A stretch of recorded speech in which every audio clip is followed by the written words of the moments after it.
कल मुख्यमंत्री हिमंत बिश्व शर्मा के 2.5 घंटे के संवाद वेल में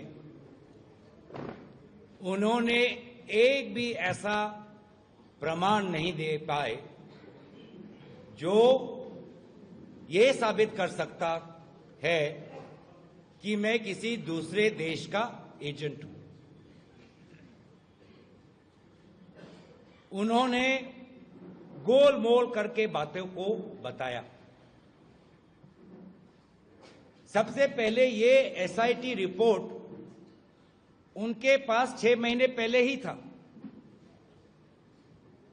और वो इतने समय पिछले साल लगभग कहते रहे कि 10 सितंबर को वो सारा रिपोर्ट देश के सामने रखेंगे और केंद्र सरकार को वो अपने रिकमेंडेशन भेजेंगे। तो अगर मामला राष्ट्रीय सुरक्षा का है तो हमारा सबसे पहला सवाल ये है कि मुख्यमंत्री पिछले 6 महीने से इस रिपोर्ट पर क्यों चुप थे। सितंबर में ही जब रिपोर्ट उनके पास आ गया था तभी इस रिपोर्ट का पर्दाफाश मीडिया के सामने क्यों नहीं किया, केंद्र सरकार को रिकमेंडेशंस क्यों नहीं दी।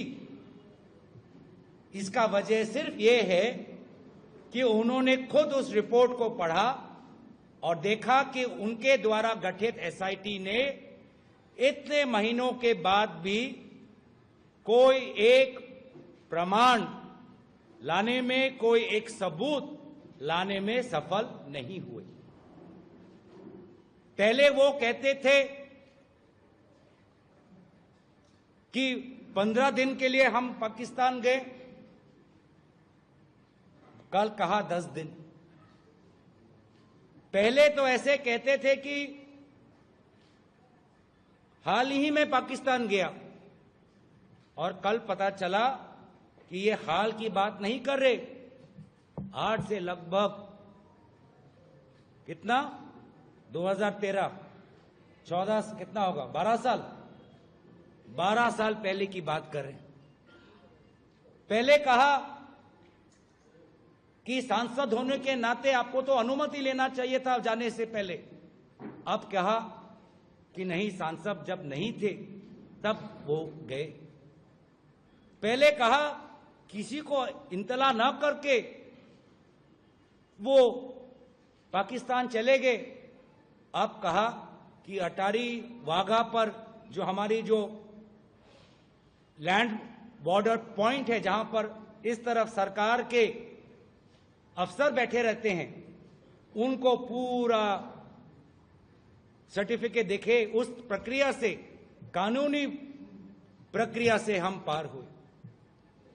अब आते हैं उनके एक मूल सवाल पर जिसका उजागर आपने कहा।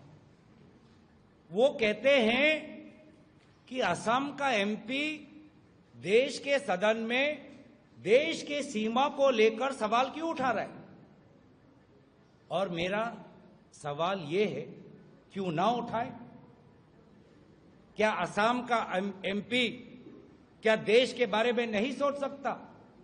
क्या असम का एमपी अंतर्राष्ट्रीय मामले पर भारत की क्या विदेश नीति होनी चाहिए, क्या इस पर हमारा विचार नहीं हो सकता? क्या हम असम के एमपी, क्या हम देश के राजनीति के बारे में, देश की सुरक्षा के बारे में हमारे पास कोई जानकारी नहीं, कोई ज्ञान नहीं कि हम सवाल ना पूछे?